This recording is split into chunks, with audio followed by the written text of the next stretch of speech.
Hello, everybody. Thank you for joining us today. Look forward to spending the next hour and maybe a few minutes with you.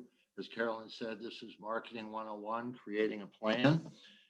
And as she said, also, please type your questions into the chat box as we're going through the presentation, and I'll answer them at the end. My name again is Jim Wetzel. A little bit about me. I joined the SBDC in 2018 after a 40-year career in marketing with global marketing and domestic marketing, primarily in healthcare, capital equipment, and medical device field. So, what is marketing?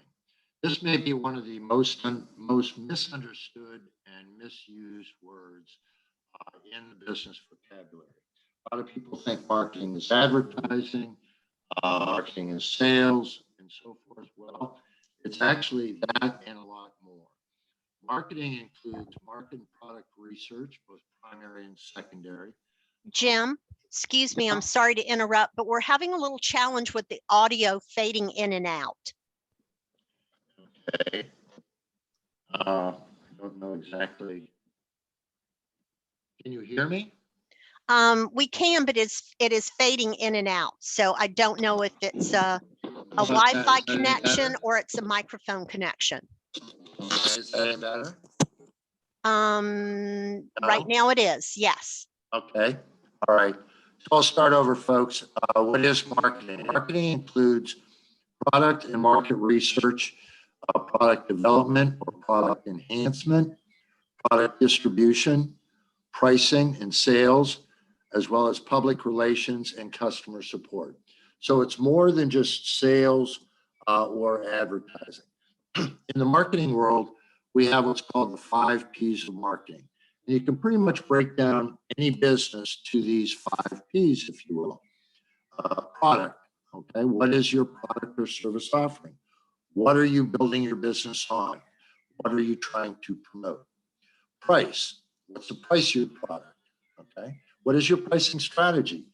And oftentimes with clients, I spend a good bit of time talking about pricing strategy and going through can be relatively extensive process to determine what the right price is. There's a million ways till Sunday to determine what the price of a product should be. Okay? Promotion, how are you promoting your product? And that's primarily what a lot of people think relative to marketing. They think, well, it's advertising, or it's this, or it's that. Well, that's part of it, as I said earlier. Place. What is place? Well, place is your distribution channel. How are you getting your product to the end users, to the market itself?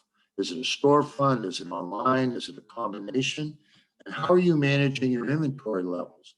Whether that's, directly to the consumer or through a distribution channel.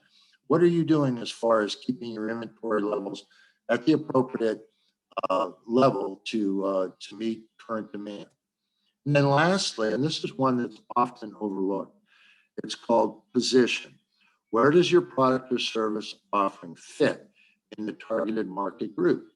Okay, and the example I used a little bit later, I'll throw it out there now, is Walmart versus Neiman Marcus.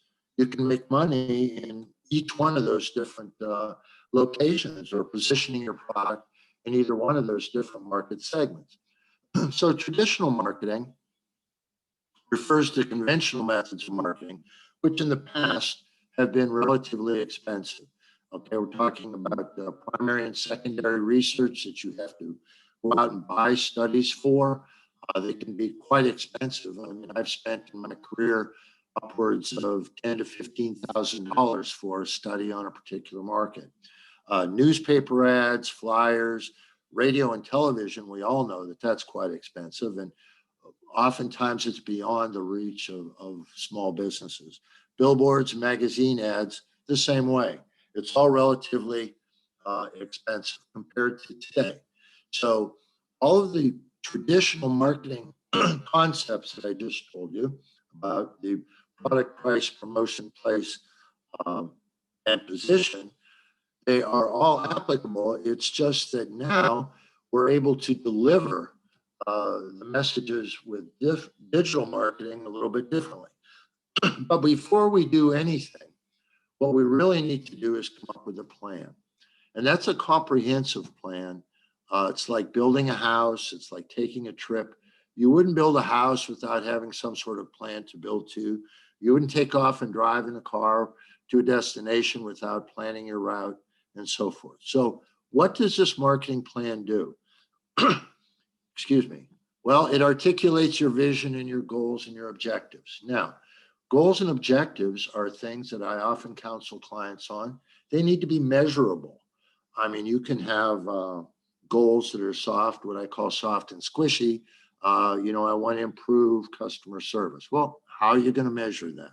There are ways to do it, but more oftentimes it's revenue goals, or it's contact goals, or it's customer goals, or anything that can be measured when you look back from your marketing plan. Okay, it defines your market, not only at 100,000 foot level, but your target market that you're going after. It looks at your business SWOT, and I'll talk more about that. It evaluates your competition, the strengths and the weaknesses, identifies the differentiators, what makes you different, and identifies your market position. Where do you fit? Where do you fit in your core strategy? Where does your product fit relative to all the other like products in the marketplace? And what's your pricing rationale? And it defines your core branding elements. Because what you're trying to do, you're actually trying to build a brand for yourself and for your business. And it defines your promotional activities, the budget, and the vehicles to be used. So here you see those various items that we just talked about. So marketing vision. What do you want your company to be when it grows up? Okay. What is your vision for your company? Or what is your vision for a particular product? What are your goals and objectives? As I just said, goals and objectives need to be measurable. So at the end of the day, or the end of the year, or twice a year, whatever schedule you want to take, you can look back and say, yeah, I met that goal, or I met that objective. What's your market description? Okay. Now, by that, I mean, what is the 100,000 foot level view of your market? Okay. For example, you sell a particular type of, let's say, woman's shoe. All right. Well, your industry analysis or your market description might be all women. All right. But then when we get down to 3.1, what is your ideal customer? Okay. Now we're going to take a 5,000 foot or a 10,000 foot view of the market. It might be younger women that would wear that particular type of shoe, or somebody with a particular income, or other demographics that you want to market, okay, that you want to define your market as. So we're getting very, very finite here on the market. And the reason we're doing that is so that we can actually, coin an old phrase, shoot with a rifle and not a shotgun. Okay, we're going to go after the people that are actually in our target market. These are the people that we know can use our product or service. Here's that SWOT analysis again.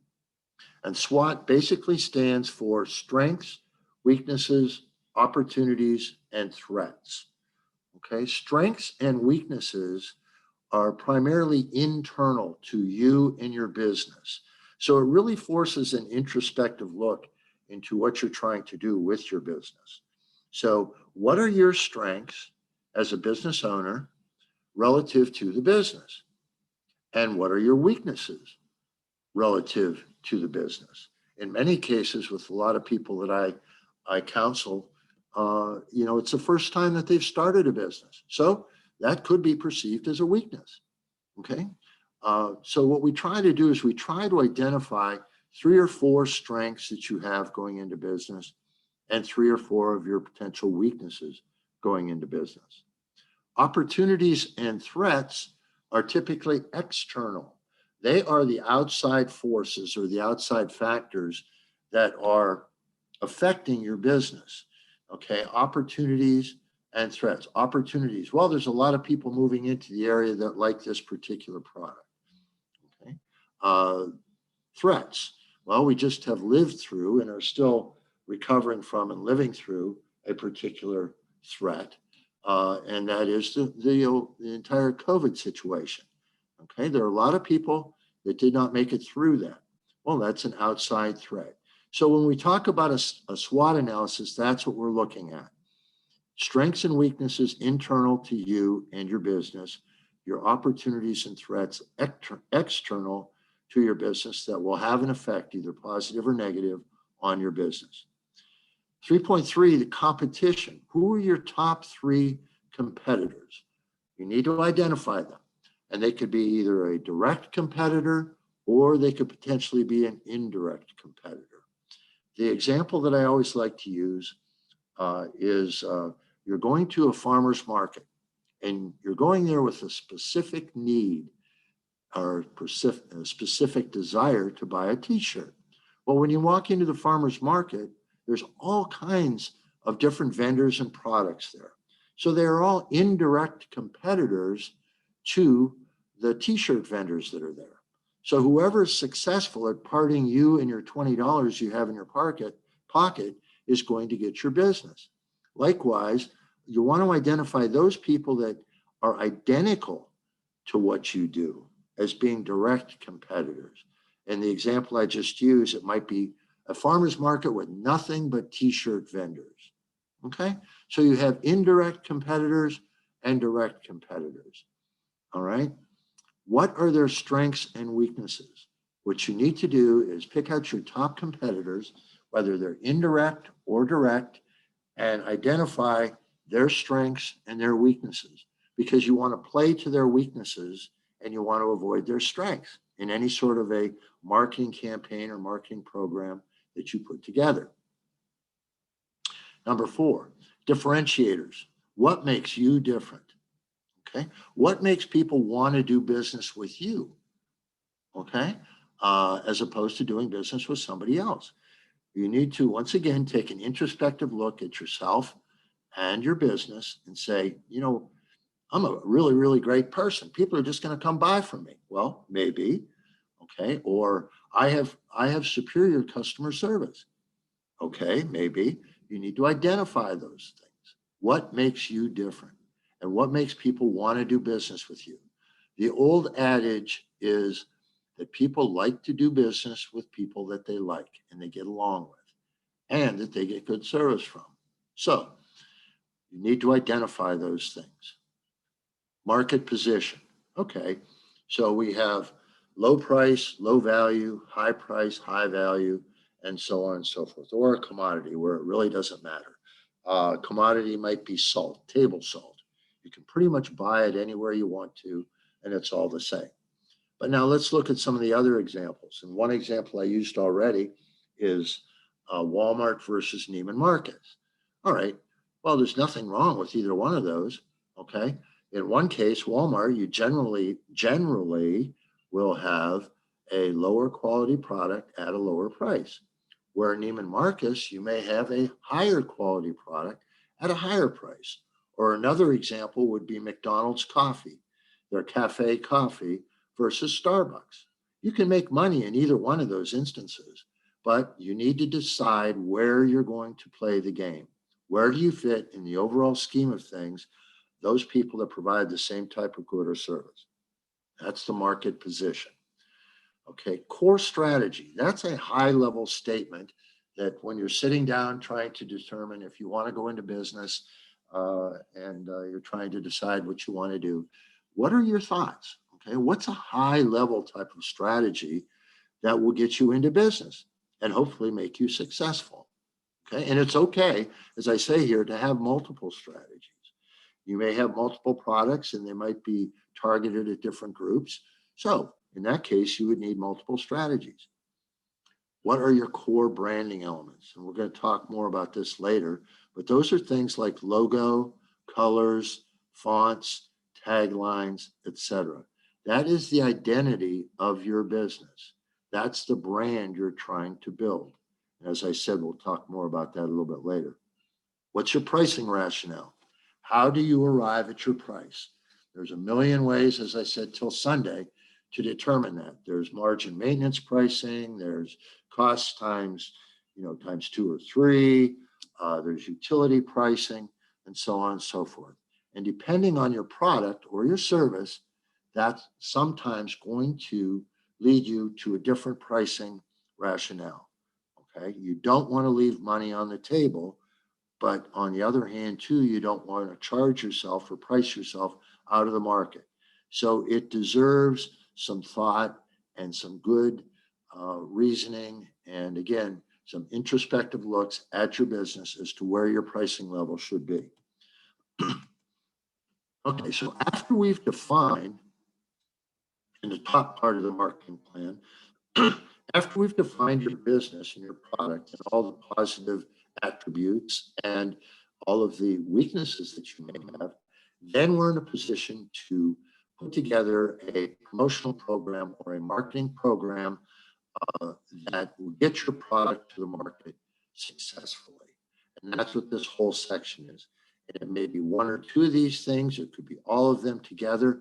But the point is that you need to plan out how you're going to take it a step further and actually, put your product out there and let people know you're in business, who you are, what your product is, and all the nice, good, positive things about it.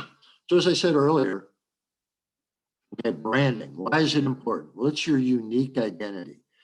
It's a consistency in your marketing campaign.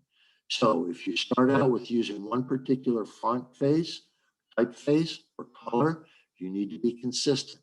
So it's important when you're first starting out to give that some thought, because a logo and so forth is going to be with you as long as you hold your business.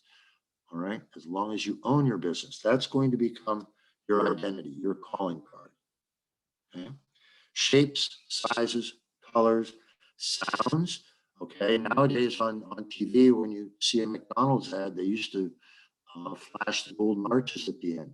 Now it's more of a little chime tune, and you know exactly what they're talking about. They're talking about McDonald's. So it's easily identifiable. Okay, there's the golden arches there. KFC, that's Kentucky Fried Chicken. And then Pepsi. And another one that everybody recognizes is the circle with the blue and white quadrants. Okay, that's BMW. It's always the same. It never changes. Okay, companies spend a lot of time and hundreds of thousands of dollars to build their brand identity around a particular logo or a tagline. So those elements are going to follow through, whether you pursue a written collateral piece or you do digital marketing or in your website. All of those identities that you've built with your brand are going to follow your business through all the activities, from business cards to handouts to signage, everything. It's going to be consistent. So digital marketing, okay, a new age, where before, okay, we were talking about much slower means of getting your message out there with the newspaper ads, the TV ads, the radio ads, and so forth, which, as I mentioned, are all quite expensive. Now, pretty much anybody can do it with digital marketing. Okay, common ones for business to business type of marketing or business to business type of sales or products. LinkedIn is the number 1 in the country right now. Social media websites, Facebook, Instagram, Twitter, email marketing, paid pop-up and banner ads on your website. These are all much less expensive, and they're much faster. Not only faster to get your message to the market, but they're faster to find out results of how successful your campaign was. So what is digital marketing? It's basically the umbrella term for all marketing products that use digital technologies, like I just mentioned. So any digital use from the internet, mobile phones, display advertising, whatever it might be. It could be one of those LCD signs that you put out in front of your storefront. That's basically digital marketing. Yeah, it's kind of a gray area between that and billboards, but nonetheless, you can change the message very, very easily and very, very quickly. This type of marketing is also known as data-driven marketing. We're actually taking the research that is very quick to get via whether it's an email or it's an online survey, anything like that, that helps you more easily customize your message to that particular target market. And it allows small businesses to compete because the costs, as I said earlier, are relatively less expensive. Well, they're much less expensive and they're relatively inexpensive. Okay? But these two, just like, a budget where you want to buy so much market research, or you want to run so many magazine ads and so forth, requires a plan. You want to be effective with whatever you do. Okay, you want to shoot with that rifle, not with a shotgun. And you want to leverage all the different types of vehicles that you have at your disposal. So it's important because everybody nowadays can do digital marketing. It's become an essential part of any marketing campaign, whether you're a billion-dollar business or whether you're just starting out, you're a brand new business. You can actually interact and captivate your customers more than you could with traditional marketing. Throughout my career, I used to buy newsprint ads or trade journal ads and so forth. And there was never any sort of interaction with my customer unless they contacted me. Or we had bingo cards where people looked at your ad and they circled the bingo card and they sent it off to the publisher and we would follow up with literature and so forth. But now with digital marketing, they can respond directly back to you, whether it's a Facebook ad, whether it's something on your website, or something they saw something else, somewhere else. Okay, you can actually captivate your customers depending on the type of a campaign that you put together. We'll talk more about social media campaigns a little bit later.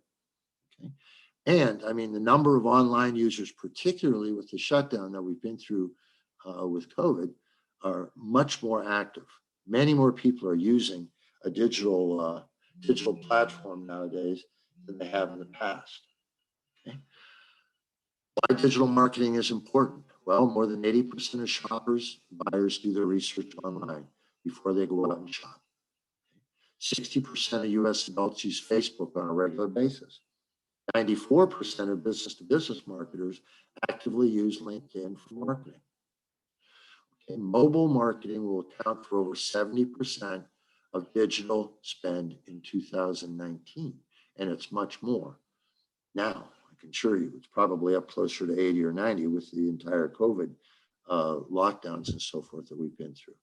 So 90% of the business to consumer report social media as being the most effective content marketing tactic. So we talked about cost and speed. It's much more economical and you get results faster.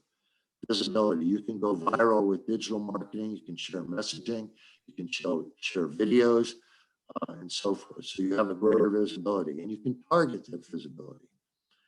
Jim, we're still having a little challenge with the audio going in and out. So I don't know if you might need to be closer to your microphone, sir. Okay, all right. I don't know what's happening. I apologize, folks. It's much more measurable and it's more easily and quickly measurable than the older forms of traditional marketing, because there are various analytics that you can purchase to find out your online traffic, your click-through rate,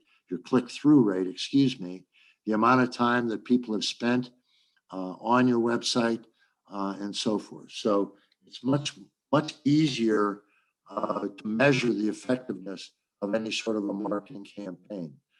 It's available. It's always available. It's there 24/7. You can sit down on a Sunday evening as a business owner and you can do all of your posts for the next 2-3 weeks if you want. Okay. So you can work at your own pace and then you can program the social media platform to go out and release those posts at a particular time on a particular day. It's much more effective in that regard. So it's not only easier for you to use as the advertiser or as the small business owner, it's much easier for people to see. They have constant availability of your message. And as I said, it's much easier to calculate your return on investment. And if you're not going to measure your return on investment, then I would say don't bother doing any sort of a campaign. Okay, if you're just throwing things out to the wind and you're not trying to measure the effectiveness of your campaign and what you're doing, then one could argue it's not even worth doing. So that's an important thing that people overlook. How do you measure it? So let's talk a second here about your website. Okay. Is it easy to find? Does it have the appropriate search engine optimization words in it so that when people will do a search online, you come up very quickly, very easily, okay, at the top of the list on the first page. I have one client that was in business for 10 years, and she did her website. She had a very successful business. But we got to talking about it one day, and she said, yeah, I've got a website, and I searched for it. It happened to be mobile dog grooming, and I searched for it, and she didn't show up until page 7. And I just looked at her and I said, this is doing you no good whatsoever. If you don't update your websites frequently, that might be new photos, it might be a new blog post, it might be a new paragraph, it might be a new product description, it could be new links to videos that you might have on YouTube or someplace else. You're going to get buried. Even if you have the appropriate SEOs as far as text and so forth in your website, if you don't keep it up to date, you're just going to keep dropping back down, down, down, down into the depths of the search pages, okay? Is your website customer friendly? The rule of thumb is 3 clicks to get where you want to go. So when somebody lands on your website, does it take them more than 3 clicks to get where they want to go? Are you confounding people with drop-down menus? Is it easy to use? Does it contain links to your social media pages? So forth, any videos you might have posted. Does it contain a landing page or a funnel page for leads from your social media? Regarding social media, you might say, yeah, I have a Facebook page, yeah, I have an Instagram page, or a Snapchat page, but it can't be or should not be your personal page. It needs to be a page that is dedicated to your business. Not a personal page. It's got to be dedicated to your business. So ideally, a website, you want to have links. Everybody knows that. You want to have links to your social media page. You want to have links to any YouTube videos. You want to have links to any of the alternative promotions or information vehicles that you're using. But the one thing that people forget is a link back from those various areas back to your website. Think of your website as your anchor. Everything originates with the website. It goes from the website to social media and social media back to the website. And that's the link that a lot of people forget when they're doing it. Okay?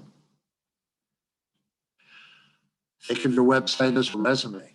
You want it to be clean, short, and get your audience's attention. Okay? You don't want a website that is just so overloaded with material. Okay, you've got banners running down each side, and you've got a boatload of copy in the center. You're going to lose people. Say what's important very succinctly, okay, and keep it clean. White space is not necessarily bad. Now, what do I mean by white space? That's just space that doesn't have anything on it. Okay? Try to keep your homepage organized and just the homepage.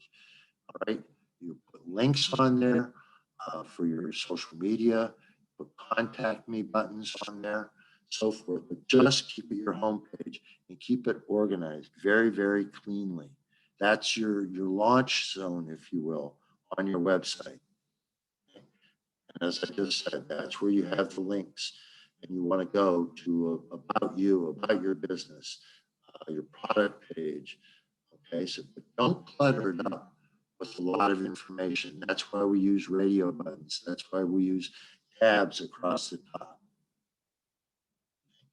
Think of it almost like inviting somebody into your home. When you have guests to your home, you don't want everything all cluttered all over the place, okay?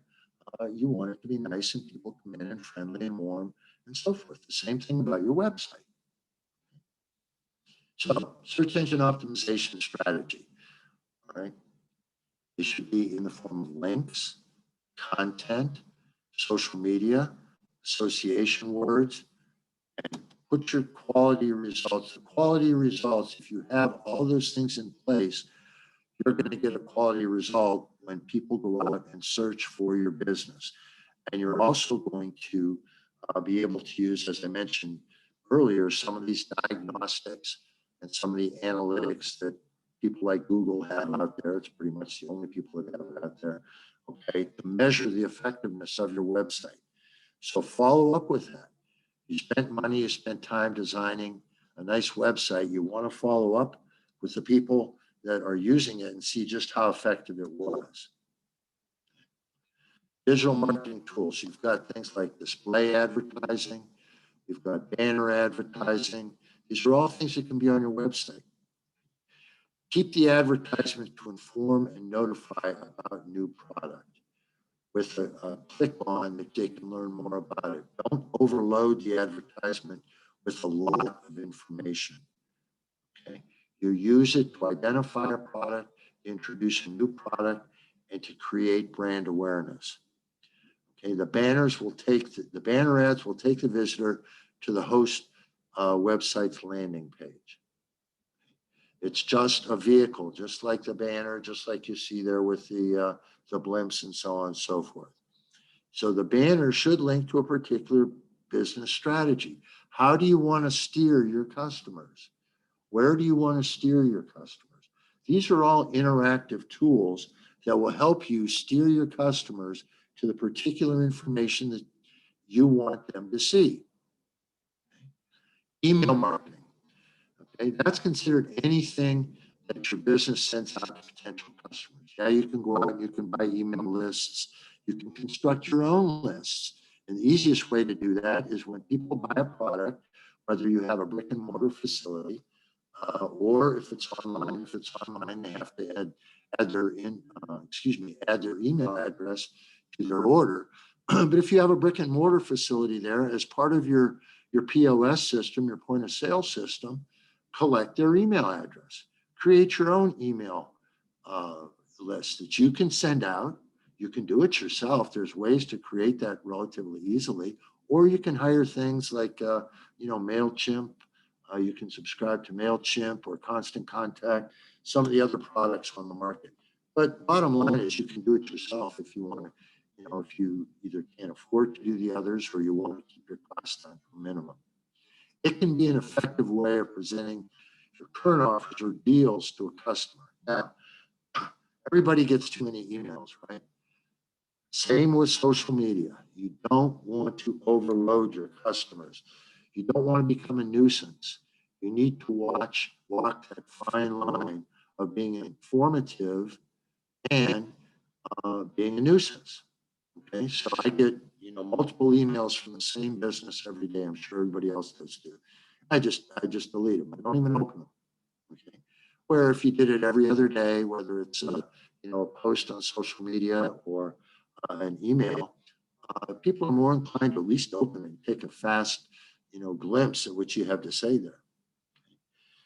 So, and I mentioned there, the best way to do it is get your customers' email at checkout or on a registration page for your website. There's nothing wrong with that. Okay? Don't think like you're asking for personal information. All right, it's an email address. People are used to being asked for nowadays. So let's talk about social media here for a second. When you're making a social media post, you want to grab the attention of your target audience. Okay, catch your witty wording. Don't be too long. Don't make your post too long. It takes people more than 2-3 minutes to read it. Actually, a minute is probably ideal. All right. Use catchy phrase. I mean, you can do it around holidays, the weather, and you don't have to post about your product every time. You want the key is to engage your customers. You want to engage your customers and get them to share it with their people, okay, with their friends and their network. That's like a force multiplier. Well, how do you engage them? Well, pictures. Pictures is a great way to do it. And like I said in the last point there, animals, babies, and satisfied customers. People love that in social media posts. You can take pictures of yourself with your customers, take pictures of your dog doing something, other thing, babies, anything like that to engage your customers. If you're going to post for, let's say, 3 days a week, let's say you schedule your post for Monday, Wednesday, and Friday. Don't post about your business all 3 days.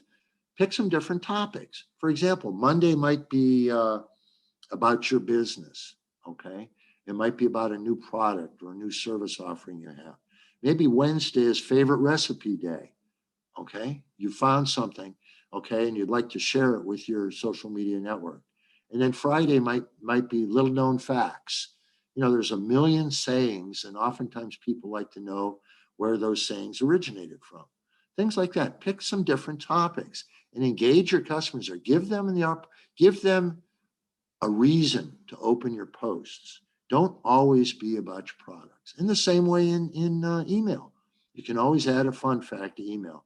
Make it something that your customers will get a value out of, other than just reading about how great your product is. And the whole point is customer engagement. Include customer testimonials is another great way to do it. It helps you build credibility. It also lets people know that, geez, look at all these folks that are doing business with XYZ customer. They must be really, or XYZ business. They must be really great. The old adage holds true. People like to do business with people they like, and businesses that give them good service. So the best way to do that is to build credibility, build a relationship with your customers. Okay? And social media, as I say here, is a great way for free advertisement for your business. But I caution you all, whether it's a monthly newsletter, whether it's 3 posts a week, whether it's a weekly blog, whatever it is, whatever schedule you set up, keep it up. People will notice when you stop. Throughout my tenure, I had a lot of product people that worked for me, and they'd say, well, we need to do a monthly newsletter. I said, okay, that's fine. I said, with everything else that we've got going on, bring me 6 months worth of newsletters. And then when one gets sent out to our customers, I want it replaced before we send the other one. Because life happens. It happens in big business. It happens in small business. You get distracted. And if you divert from your regularity in posting or sending out a blog or whatever it might be, people will notice. So you want to make sure that you can keep up the schedule that you set for your social media posts or whatever it might be. So what are some do's and don'ts? Okay. Don't try to create daily or weekly posts to different social media pages. Do that, excuse me. It helps attract new customers and keeps current customers updated on your company and products. Don't harass your customers. Okay, we all get too many emails, 10 times a day. I mean, that gets a little overboard. Everybody would agree with that. Okay, engage your customers, as we've just been talking. Okay, give them something interesting to look at in addition to your business. Don't be negative with a customer, whether it's face-to-face or on social media, your website, a blog, whatever it might be. Don't be negative. If you get a negative review, okay, deal with it. Deal with it in person if possible, or a phone call. Make it right by that customer. I'm not saying give away the store, all right, but there are ways to handle pretty much any situation that might be arise. If you get a negative review, try and make it right with that customer. Reach out personally and try and deal with it, okay? And keep up with your social media. This is what I was just saying. If you're going to do it once a week, keep up once a week. If you're going to do it 3 times a week, do it 3 times a week. In those regards, sometimes it's easier to start with once a week and then grow to twice a week and see if you can handle that. And if you can handle that, then maybe go to 3 times a week. Okay. Very helpful when you're trying to grow your business. Paid advertisements on Facebook and Instagram. Yeah, you can spend money. You can certainly spend money. But first, I always advocate to people, Before you go out and buy those ads, try doing it yourself. Try leveraging your contacts and the people that are in your group. Then if you have to, then you can buy the Facebook and Instagram ads. And the nice thing about those is you can be very selective. Okay, so that's a big plus for buying the ads. You can be selective on your audience. You can be selective when they go out and so forth. So it does have its pros and its cons. Okay. Advertising from your website. Okay. Get more traffic there. Google AdWords. Okay, great way to get more traffic to your website. Pay-per-click ads. Okay, having a website search engine display your ads.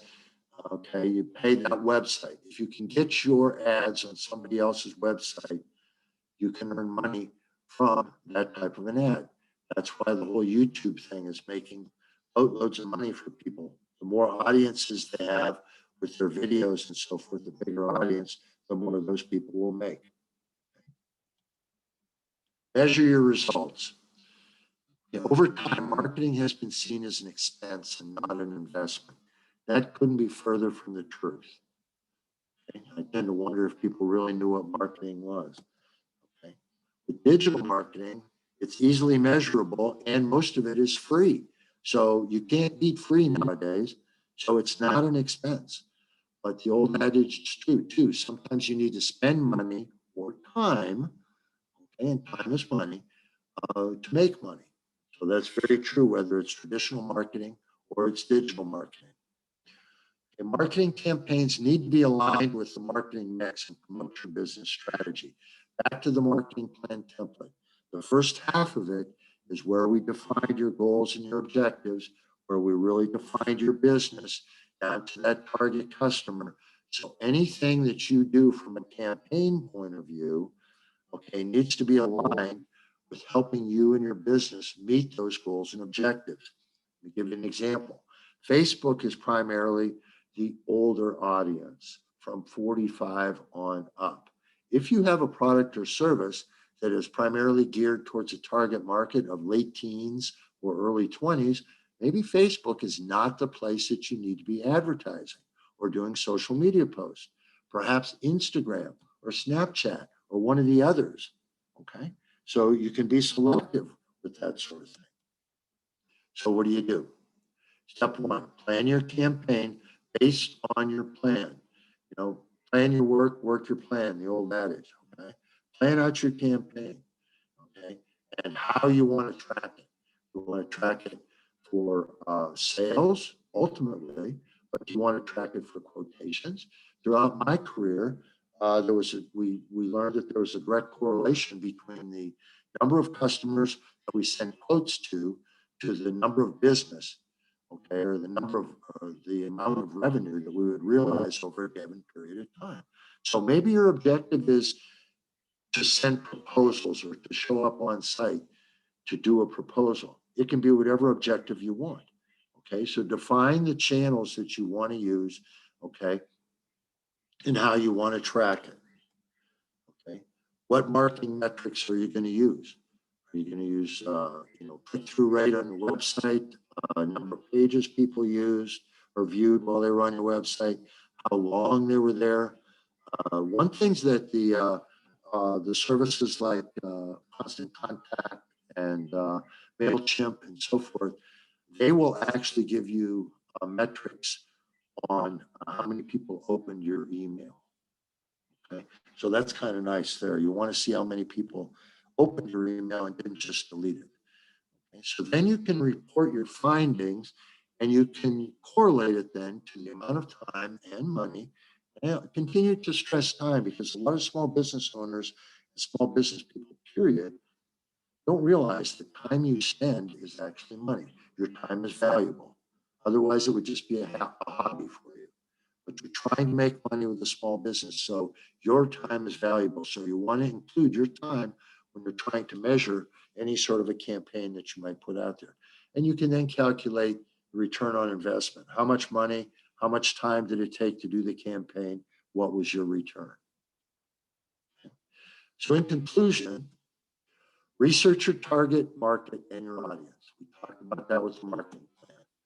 Create a comprehensive marketing plan. create your goals, your strategies, your objectives. Remember, objectives and goals need to be measurable. Determine your appropriate media mix, whatever it might be. It could be knocking on doors, it could be social media, it could be just your website, and so forth. It all depends on how much time you want to spend, how much money you want to spend. And to that point, you need to have a budget. Okay? Implement your plan based on how you've defined it. Test and measure your results by way of a rate on return. Okay? So, traditional marketing methodology, as I walked you through to begin with the marketing plan template, defining your market, defining your strengths and weaknesses, your competition, plus digital delivery of today's day and age is going to equal profitability in the way of increase in sales, less inventory in your stockroom, an educated customer base, returning customers because they like to do business with you, and open up communication vehicles with your customers. Again, people like to do business with people that they like and that they get good service from. That's pretty much it. This is a little bit about small business development centers nationally. We've got about 1,000 of them. We get into all different types of planning, marketing, sales, operations, banking, HR systems, and so forth. In South Carolina, we've got 21 offices in 46 different counties. Questions? Carolyn, do you want to go through the room now and we'll answer some questions? Carolyn? I am sorry, Jim. That's okay. So we do have some questions. And bear with me a moment. Yep. So if you're just starting a business, what marketing tactic out of all discussed would you start with? A plan. All right.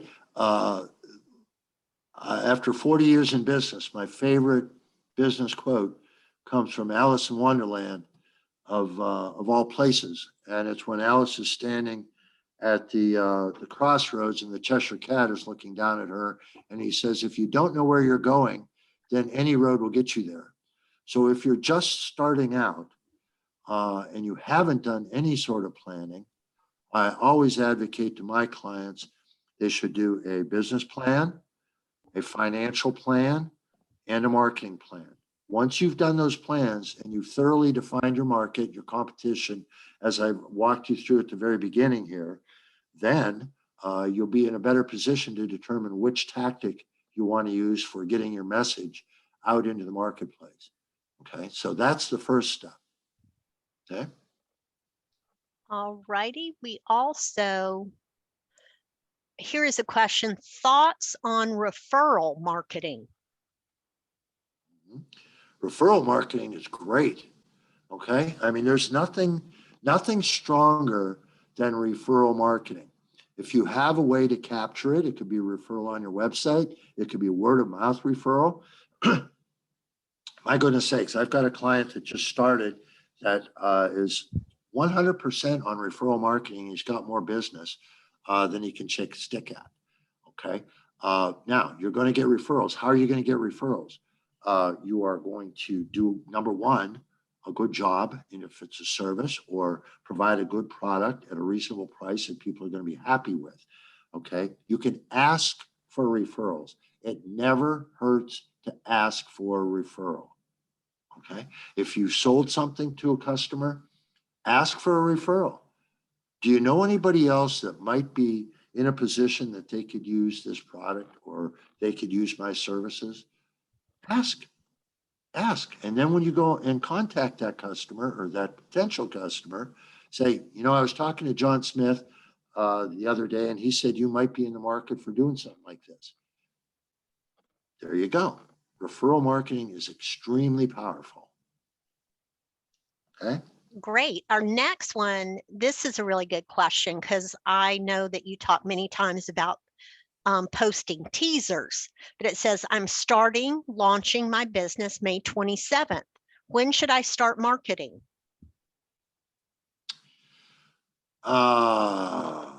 If you've done the appropriate planning and so forth, and you're ready to open, then you can actually start it at any point in time. All right. You're going to open your business the end of May. I would be more inclined to say you should, if you plan on using social media, start your posts with coming soon and a little bit about your business. Okay. You can start pre-marketing it, or what we used to call soft launch in my career. You can start telling people that it's coming, but provided you've done the appropriate background work. I would not say, I'm just getting ready to go at it without doing any sort of planning. So I'm assuming that you've done the appropriate planning, both from a business and financial point of view and a marketing point of view, but you could start anytime you wanted to. But remember the rules that I just went through social media. Don't start out 3 days, 3 times a week because you're anxious to get the word out there, and then drop back to 2 times a week. Be consistent. Start slow, but you can start at any time you wanted to, because you don't want to get so busy that your posting schedule suffers or your promotional schedule suffers or anything suffer. Okay. It's hard to earn that first customer. It's really easy to lose them. So keep that in mind. Okay. And Jim, we had someone that was having difficulty hearing you at the start of the presentation. So David Sims asked if you could please revisit your marketing background. Was it business to business or business to consumer? Sure. I've got 40 years of experience, business to business.